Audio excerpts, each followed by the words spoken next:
예, 그동안 아파트 가격이 많이 올랐습니다.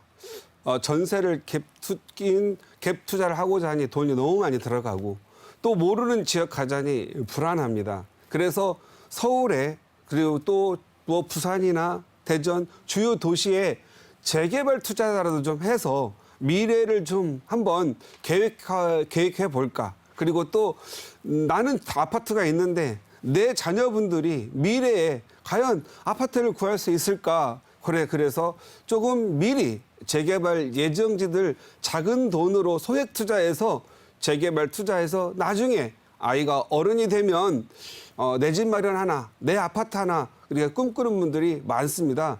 그런데 요즘 뭐 좀 재개발 투자하려고 한다고 하면 흔히 계속 대두되고 있는 부분이 현금 청산이죠. 이 현금 청산이라는 말에 좋은 투자처를 많이 놓치는 경우가 많이 있고 불안하고 무서워서 투자를 못하는 경우가 많습니다. 이 현금 청산을 가지고 강의를 하려면 너무 많은 시간이 필요한데 오늘은 좀 핵심이 되는 공공재개발에서의 현금 청산 부분을 놓고 좀 다뤄볼까 합니다. 그래서 제목은 재개발의 현금 청산 기준을 정확히 알고 투자하라.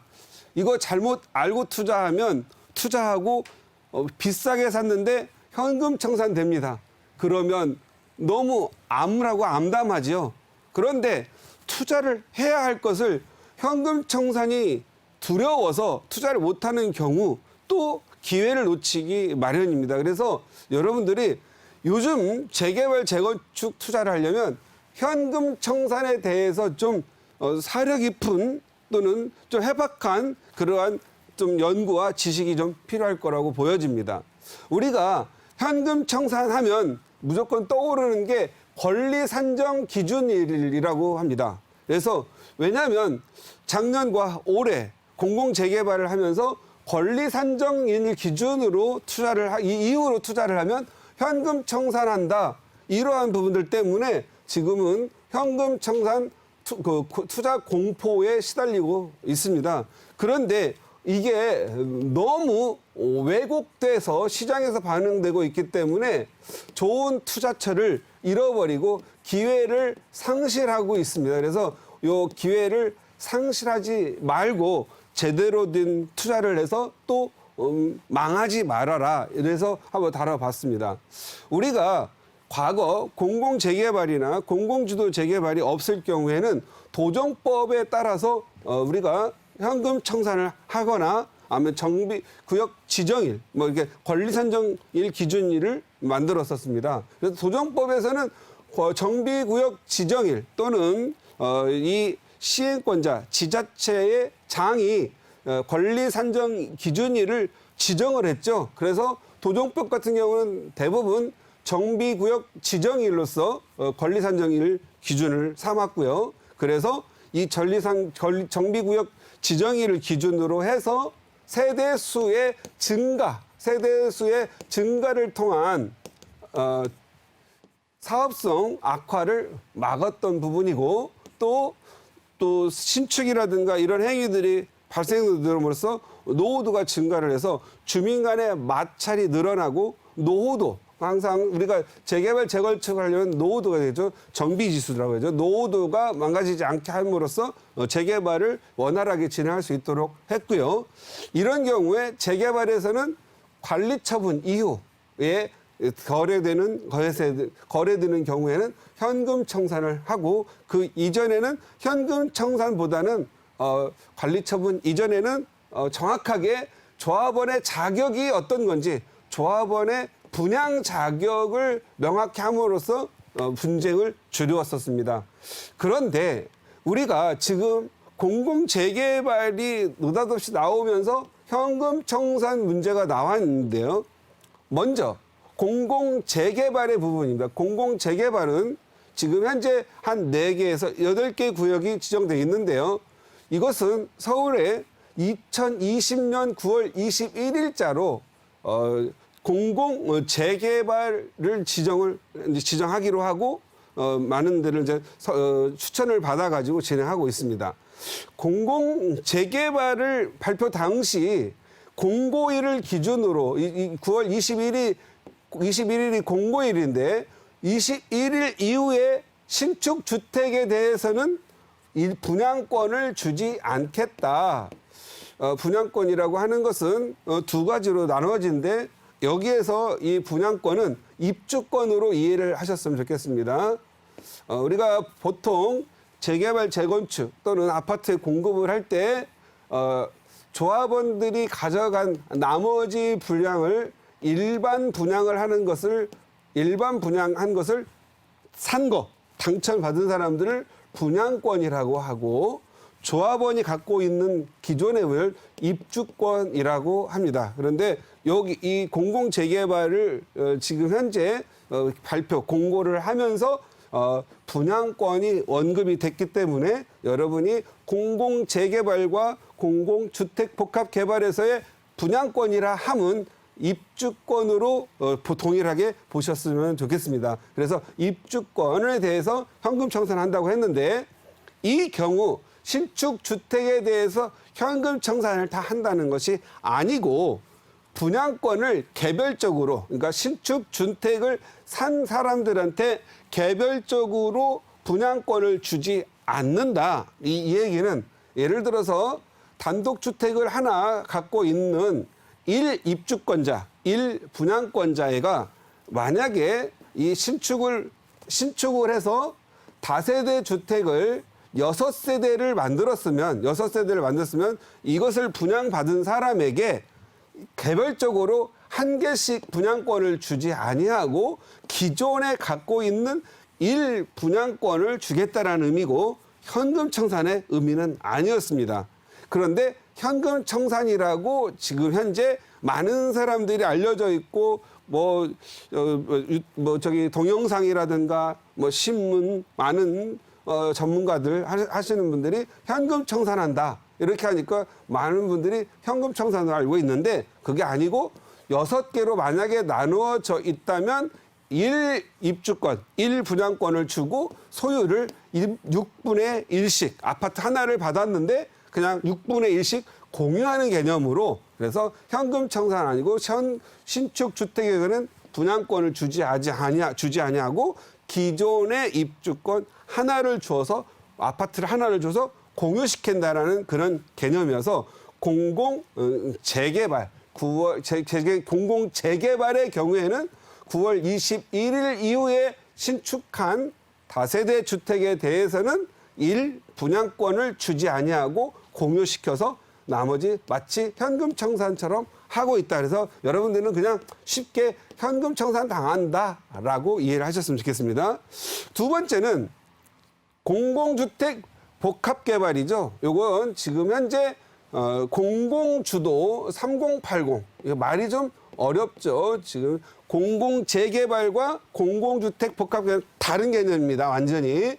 그래서 공공주택 복합개발은 공공주도 개발, 도심개발의 3080 플러스라는 그러한 제도죠. 이 부분은 올해 들어와서 2월 4일 날 공포된 지금 현재 정부의 안입니다. 2월 21일, 2월 4일 이후에 공공주택 복합개발 여기가 예를 들어서 증산 4구역이 해당되겠죠. 증산 4구역 이거는 모든 거래에 대해서 현금 청산한다. 언제까지? 입주까지. 그래서 여기는 신축하던 구축 다세대 주택이든 구축 빌라든 신축 주택이든 신축 빌라든 모든 거래에 대해서 현금 청산하겠다. 그래서 이것은 현금 청산, 분양권을 아예 공유지분 6분의 1 정도 주지도 않고 그냥 현금 청산으로 연결되어 있습니다. 그래서 여기에서는 2월 4일 이후에 공공주택 복합개발, 이것은 공공주도 3080 계획에 의해서 발표된 정비구역 지정은 현금 청산한다. 그래서 거래가 아예 안 된다. 언제까지? 개발을 해서 입주 시점까지. 그런데 여기는 강력한 법을 넣어서 재개발, 재건축하면 보통 15년, 20년 우리가 도정법으로 가게 되면 요즘은 어떨지 모르겠지만 과거 15년, 20년 뭐 이렇게 걸리죠.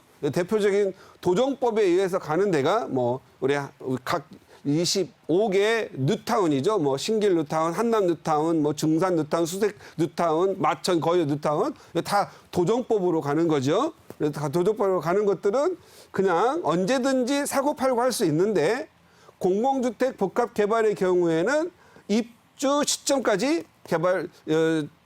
시점까지 거래를 할 수가 없다. 다만 이렇게 오래 걸리는 사업이 아니라 좀 강력하게 진행을 해서 5년 이내에 입주를 시키겠다라는 뜻이겠죠. 그러면 정말 5년 이내에 입주가 이루어진다면 오히려 오히려 입주 시점까지 매도자들은 거래를 안 하겠죠.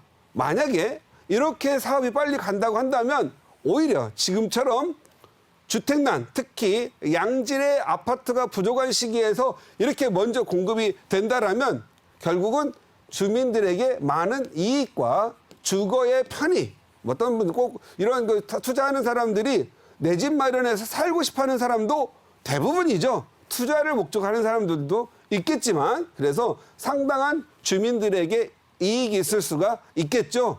이후 사업이 5년 안에 진행이 된다. 이건 다 획기적이고 대단한 겁니다.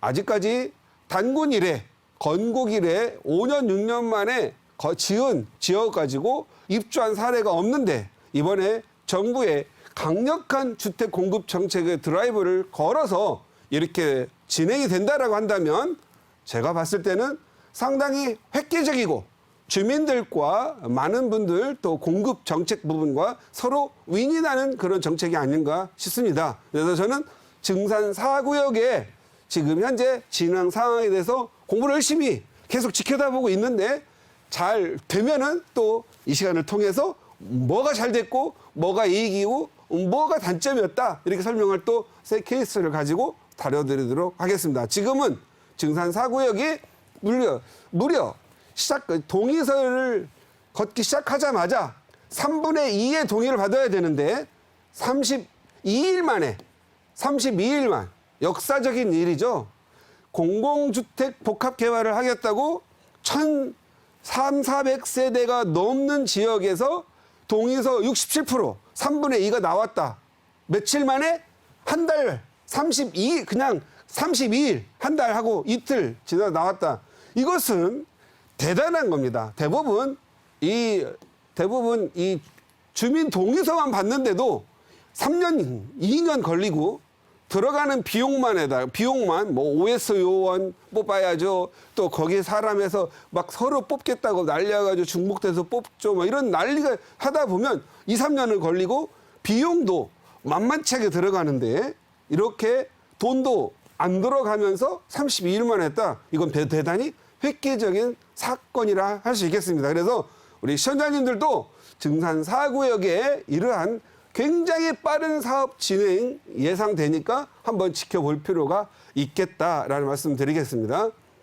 자, 지난 18일 국토부 보도자료 5월 18일자 보면은 도정법이 일부 개정 시행된다라는 그러한 내용으로 보도자료가 나왔습니다. 그런데 7월 14일, 이번 다음 달이죠.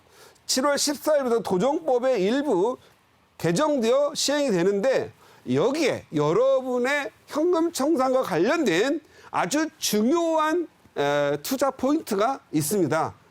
여기 내용에 보면 국토부 보도자료의 내용을 한번 중간쯤 내려가서 읽어보시면요. 이런 내용이 나와 있습니다. 공공재개발 예정구역으로 지정하면 해당 구역의 신축 행위가 제한되고 지분 쪼개기로 취득한 자에 대해서 분양권이 부여되지 않아 사업이 주민들의 피해를 주지 않는다. 이런 내용이 있는데요.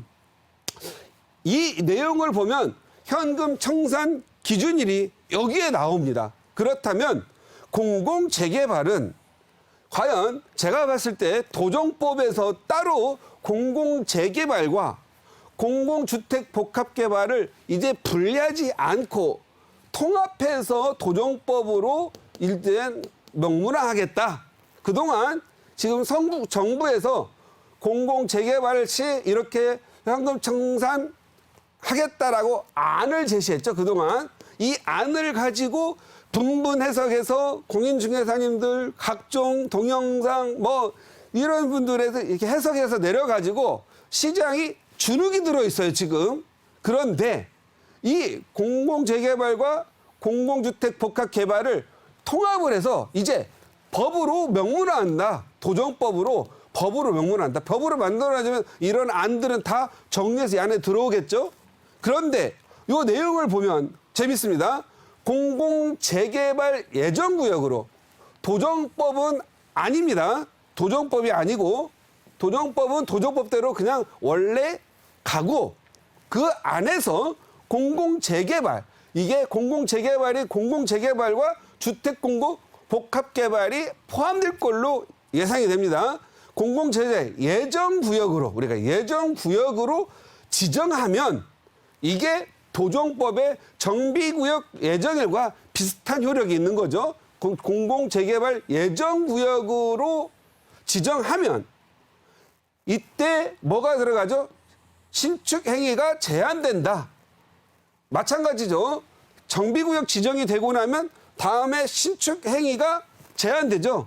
신축하라고 해도 입주권이 없으니까 지치를 않겠죠. 이건 자동적인 해석입니다. 그래서 신축 행위가 제한하지 않아도 예정구역으로 지정되면 여기에 지분 쪼개기로 취득한 신축한 걸 분양받은 자에 대해서 분양권이 부여되지 않는다. 그럼 이때부터 공공재개발 예정구역으로 지정된 이후부터 분양권이 지정되지 않는다는 거죠.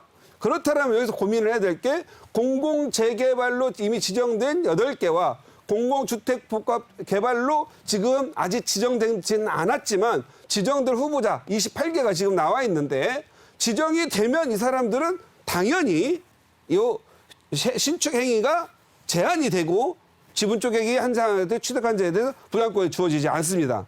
그런데 이미 이 시장에서는 공공재개발 예정지와 복합 여기 신청한 지역은 신축행위가 지금 진행되지 않습니다. 그렇다면 우리 시청자님분들은 공공재개발 예정구역으로 아직 지정되지 않은 지역을 타겟 삼아서 여러분의 미래의 작은 어떤 소액 투자든 자녀들을 위한 투자를 해서 아파트를 미리 확보할 수 있는 권리를 좀 확보하는 것도 좋겠죠. 그런 지역으로 제가 봤을 때는 여러 지역이 많이 있는데 뭐 대부분 역세권을 중심으로 서울과 강북, 강남 다 진행되고 있다라는 거죠. 그래서 여러분들은 7월 14일에 시행이 되는 도정법 개정돼서 나오는 법을 분명히 읽고 이 현금 청산 기준을 명확하게 한 후에 투자를 하셨으면 좋겠다라는 거죠. 어떤 사람들은 발빠른 사람들은 7월 4일까지 기다릴 거 있겠어? 이 내용이 확실하게 맞다라고 한다면 지금 투자를 해야지 하면서 오늘 국토부 보도자료로 들어가서 5월 18일자 도정법 일부 개정 시행 요걸 찾아서 해석하시면 되겠죠. 그래서 저는 이러한 지역으로 좀 투자하기 좋은데 이미 신축을 다 지어대가지고 지금 앞으로 이제는 공공재개발이든 도정법에 의한 노후주수를 따져간 도정법에 의한 개발이든 공공재개발이든 공공주택 복합개발을 현재 신청하지 아니하면서 이 해당 지구에 이 해당 공공재개발 예정구역으로 들어올 때를 찾는 게 좋겠죠. 그런 데가 당장 보면은 어디 있죠? 뭐 합정동, 망원동, 그 다음에 역삼동도 지금 굉장히 괜찮습니다. 그다음에 반포 1동, 그 다음에 원효로 3가, 원효로 4가, 뭐 용문동, 효창동, 청파동, 그 다음에 가양동 1, 2, 3동, 그죠? 뭐 많이 지금 지어질 때 이런 데보다 과거 2008년, 9년, 10년에 이미 많이 지어져서 신축들이 없어서 노후도에 영향을 미치지 않을 지역들을 미리 찾아가서 공공주택 복합개발이든 공공재개발을 해서 하겠다고 공공재개발 예정구역으로 지정될 만한 지역을 찾는 게 여러분한테는 좋은 투자의 기회가 아닌가 싶습니다. 그래서 여러분들이 이 법을 잘 이해하셔서 요즘 아파트값이 너무 많이 올라있기 때문에 재개발 예정지 투자가 좀 요즘 계속 늘어나고 있습니다. 그렇기 때문에 여러분들이 잘 찾아서 현금 청산되지 않고 미리 좋은 자리를 선점하는 것도 굉장히 중요하겠다. 그래서 여러분들한테 법을 이해하고 좀 더 좀 디테일하게 해석을 해서 투자할 수 있는 그런 기회를 가졌으면 하는 마음에서 다뤄봤습니다. 마치도록 하겠습니다.